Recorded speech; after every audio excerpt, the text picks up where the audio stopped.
పూజ చేస్తున్నాము అంటే చాలా వరకు భయం ఒకటి మొదలైంది ప్రభుజీ అందరిలో. ఏం చేస్తే ఏం తప్పు అవుతుందో, దానివల్ల మాకేమన్నా మళ్ళీ అపచారం జరుగుతుందో, ఇట్లాంటి భయాలు ఎక్కువైపోయినాయి ప్రభుజీ. అదే కదా, ఎందుకంటే మనం దేవుడితో బిజినెస్ చేయాలి అని ప్రయత్నిస్తున్నాం కాబట్టి. బిజినెస్ ట్రాన్సాక్షన్స్లో ఏదైనా తప్పు రాసామనుకోండి అయిపోయానంటే. బిజినెస్ ట్రాన్సాక్షన్స్లో ఏదైనా తప్పు చేసామనుకోండి, ఎందుకంటే వీడు ఏం ఆలోచిస్తున్నాడు, ఇప్పుడు నేను ఇది ఇలా చేస్తే దేవుడు నాకు అది అలా ఇవ్వాలి, అయ్యా నువ్వు నాకు 1 కోటి రూపాయలు ఇస్తే నేను నీకు 10 కొబ్బరికాయలు కొడతాను. ఏంటి దేవుడు మీకు 1 కోటి రూపాయలు ఇస్తే మీరు 10 కొబ్బరికాయలు కొడతారా దేవుడికి? ఎంత పెద్ద దానం ఇస్తున్నాడు చూడండి దేవుడికి. అసలు ఇలా తయారైపోయాం కదండి. మనకి ఏం అవసరం లేదు, ప్రేమ మనకు అవసరం లేదు భగవంతుడి పట్ల. దేవుడా నువ్వు నాకు ఇది ఇవ్వు, నాకు ఆరోగ్యాన్ని ఇవ్వు, నాకు బట్టలు ఇవ్వు, నాకు డబ్బులు ఇవ్వు, నాకు కార్లు ఇవ్వు, నాకు ఇల్లులు ఇవ్వు, నాకు పిల్లలు ఇవ్వు, నాకు పెళ్లి చెయ్యి. మనం తిరుప్పావై ప్రవచనాలు చెప్తూ ఉంటే ఒక మంచి భార్య కోసం తిరుప్పావై వ్రతం చేయొచ్చా, మంచి భర్త కోసం తిరుప్పావై వ్రతం చేయొచ్చా?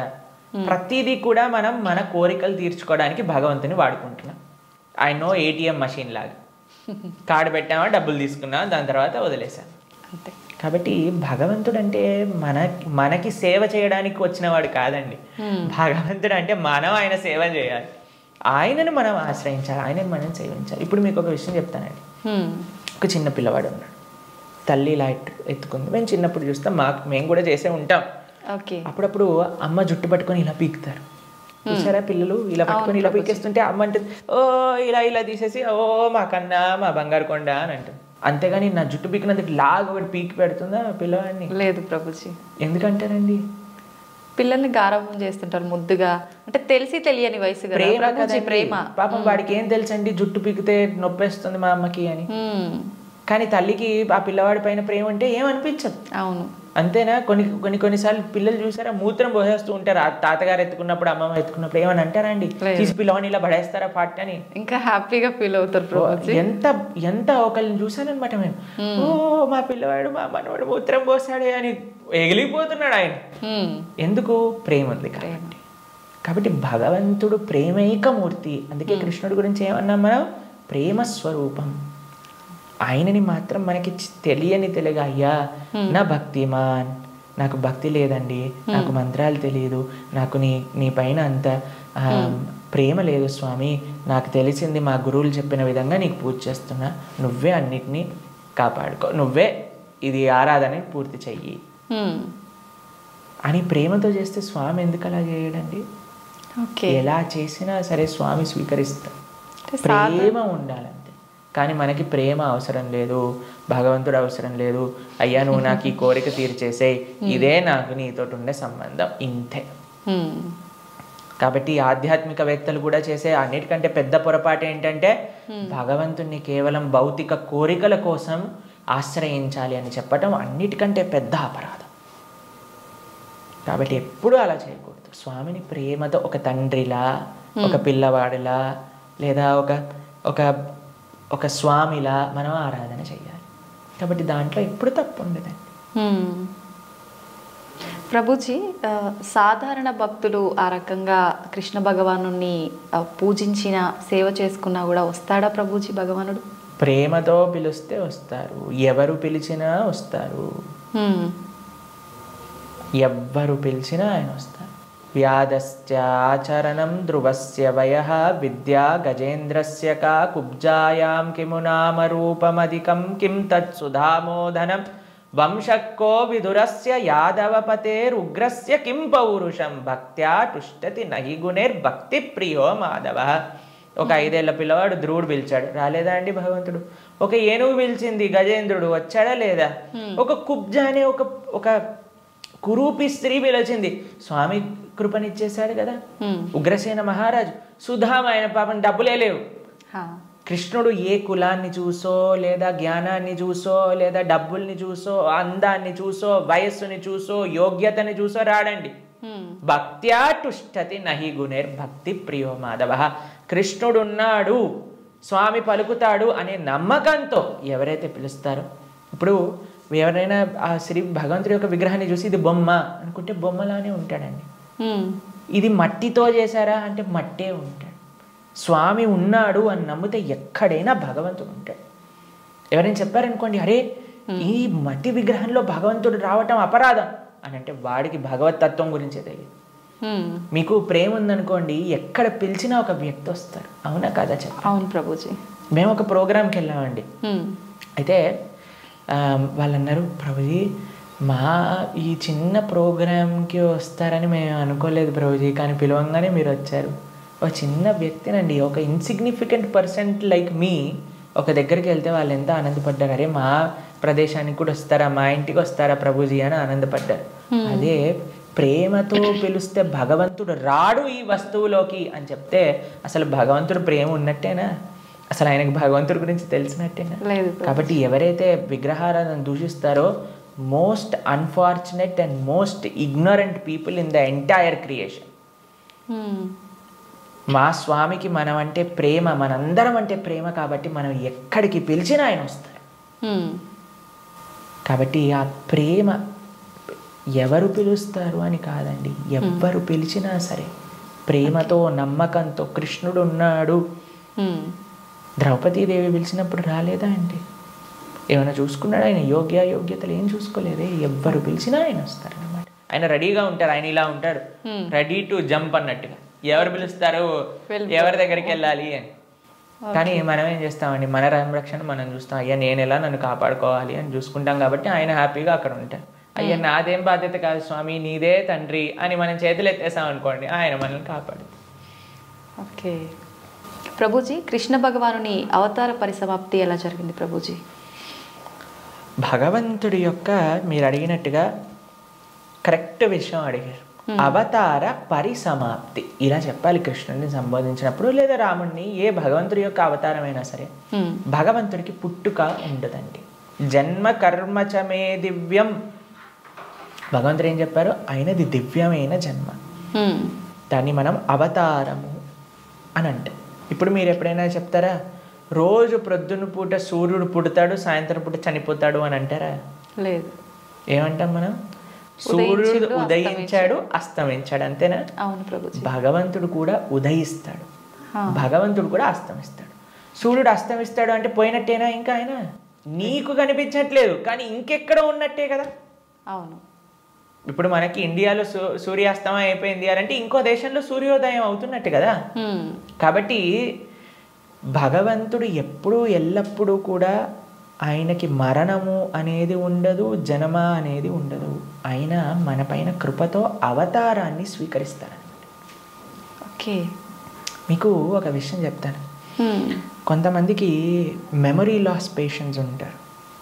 మెమరీ లాస్ పేషెంట్స్ దగ్గరికి ఏం చేస్తారంటే అండి, వాళ్ళకి ఇంతకు ముందు ఉండే మెమరీస్ని చూపిస్తారనమాట.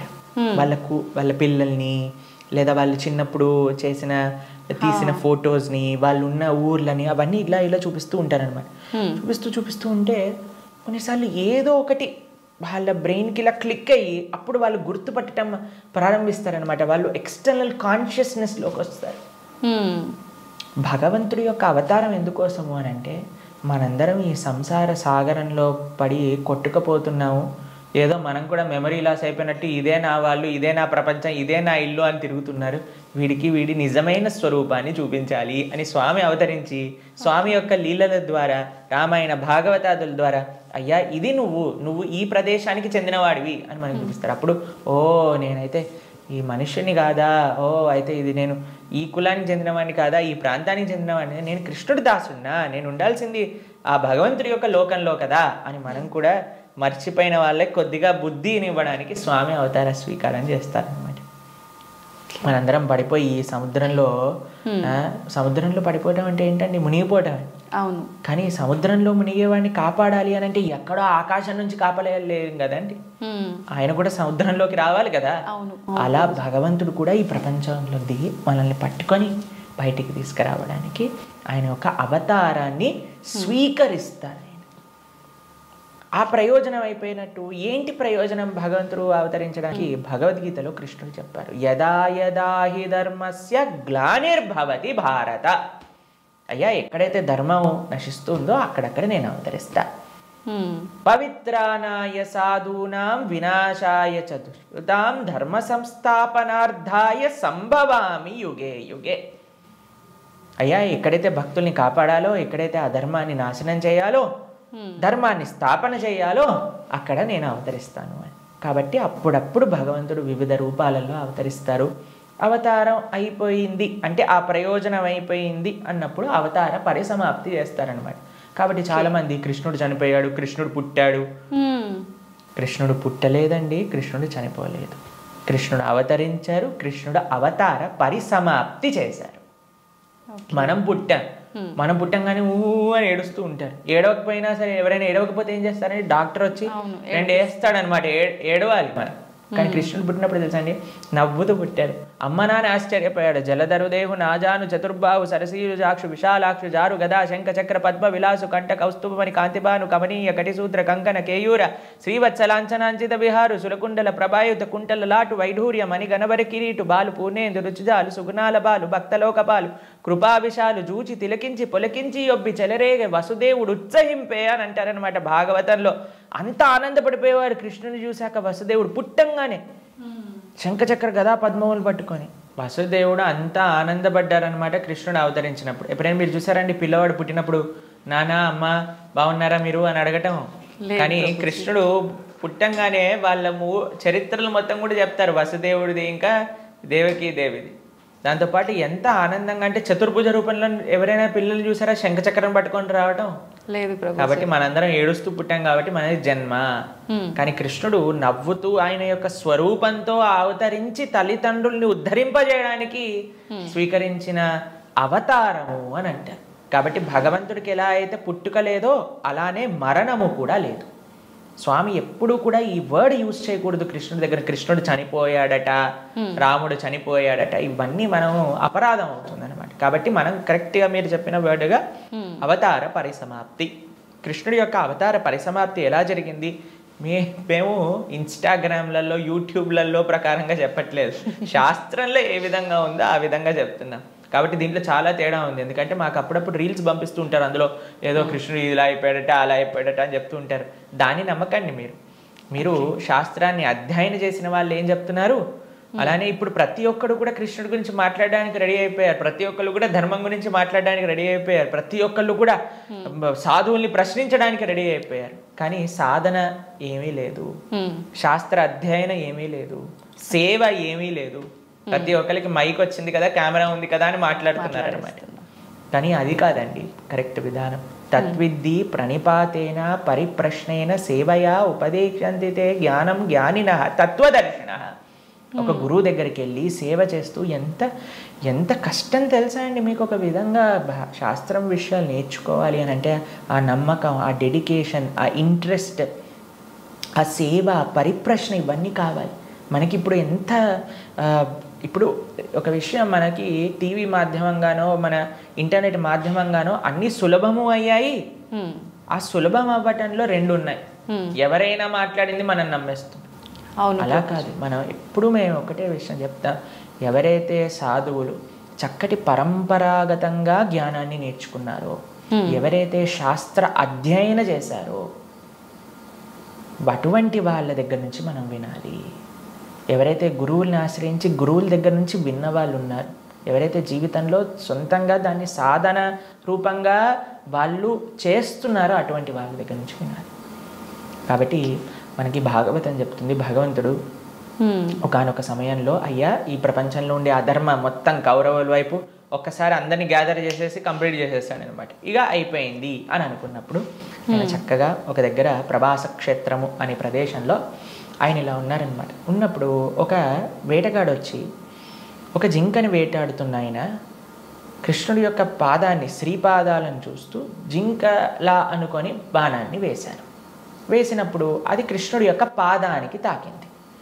మీకు ఒక విషయం చెప్తాను, లాజికల్గా ఆలోచిద్దాం. మీ అందరికీ లాజిక్ థింకింగ్ చాలా ఎక్కువ కదండి. పాదాలలో బుల్లెట్ దిగింది అని అనుకుందాం, బాణం కూడా పక్కన పెట్టేసేయండి, చనిపోయాడు అని మీరు ఎప్పుడైనా విన్నారా? లేదు. మన సీరియళ్ళల్లో సినిమాలలో అయితే ఇక్కడ బుల్లెట్ తగినా సరే లేచి నించొని మళ్ళీ మాట్లాడిన వాళ్ళు ఉన్నారు. కాబట్టి పాదాలలో బాణం తలిగితే ఎలా కృష్ణుడిని అవతార సమాప్తి చేశారు, శరీరాన్ని చాలించేశారు అని ఎలా చెప్తాను చెప్పండి. కాబట్టి అదొక లీల. ఎందుకండి కృష్ణుడు ఇలా లీల చేశారు? ఎందుకంటే ఆయన చనిపోయాడు అని చెప్పడానికి కొంతమందికి వీలు చూపించాలి కదా. కృష్ణుడు అండి ఈజ్ నాట్. ఇప్పుడు కొంతమంది అంటారు మా దేవుణ్ణి నమ్మకపోతే నువ్వు నరకానికి వెళ్ళాల్సిందే. కృష్ణుడు అలాంటి వాడు కాదనమాట. కాబట్టి అయ్యా నువ్వు నన్ను నమ్ముకో, నేను నీకు కావాల్సినంత శ్రద్ధ విశ్వాసం భక్తినిస్తా. నువ్వు నన్ను నమ్మకు, నీకు కావాల్సినన్ని రీజన్స్ ఇస్తాను నన్ను నమ్మకపోవడానికి. కాబట్టి అటువంటి వాళ్ళకు ఒక రీజన్ ఇవ్వడానికి అనమాట. భక్తులకి భగవంతుడు అంటే ఎంత అపరిమితమైన ప్రేమ ఉంటుంది అని అంటే స్వామి యొక్క అవతార పరిసమాప్తి గురించి ఎందుకంటే స్వామి యొక్క ఈ ప్రపంచంలో ఇలా ఉన్న స్వామి అక్కడ ఉన్న భక్తులకు ఒకటే. అప్పుడు జరా అనేవాడికి ఏం చెప్పారు, అయ్యా తప్పైపోయింది స్వామి, నీ శ్రీపాదానికి నేను బాణం వేసా అంటే ఏం కంగారు పడకు, నువ్వు వైకుంఠానికి వెళ్ళిపో అంటే ఆయన ప్రదక్షిణ చేసి ఆయన వైకుంఠానికి వెళ్ళిపోతాడు బాణం వేసినోడు. కానీ బాణం తలిగిన వాడేమో చనిపోయాడు, శరీరాన్ని విడిచిపెట్టేశారు. ఒకళ్ళు చెప్తున్నారు కృష్ణుడు నరకంలో ఉన్నాడట. ఏంటండి బాణం వేసిన వాడిని వైకుంఠానికి పంపించి ఈయనెందుకు నరకానికి వెళ్తారు చెప్పండి. కాబట్టి భాగవతం ఏం చెప్తుంది అని అంటే ఆయన కృష్ణుడు అలానే నమ్ముతూ అందరూ దేవతలందరూ కూడా వాళ్ళ వాహనాలలో ఆకాశాన్ని మొత్తంలో కూర్చొని అయ్యా మా కోసం నువ్వు అవతరించావు, ఇంతమంది దుష్టుల్ని సంహరించావు అని పుష్పవృష్టి కురిపిస్తుండగా స్వశరీరంతో అలాని శరీరం వదిలేసి కృష్ణుడు ఆత్మ వెళ్ళిపోయింది. కృష్ణుడికి ఆత్మ మనలాగా శరీరం వేరు వేరు కాదు, ఆయన సచ్చిదానంద స్వరూపం. మొత్తం ఆయనకి ఆత్మ వేరు, శరీరం వేరు, హార్ట్ వేరు అలా ఉండదండి. స్వామి ఒకటే ఒక అద్భుతమైన స్వరూపం అనమాట. ఆ స్వశరీరంతో ఆయన యొక్క నిత్యధామానికి వెళ్ళిపోయారు. శ్రీ వైకుంఠం గోలోకానికి ఆయన చేరుకున్నారనమాట. కాబట్టి ఆయన అవతరిస్తారు, అవతార పరిసమాప్తి చేస్తారు. Appears and disappears. అది భగవతత్వం.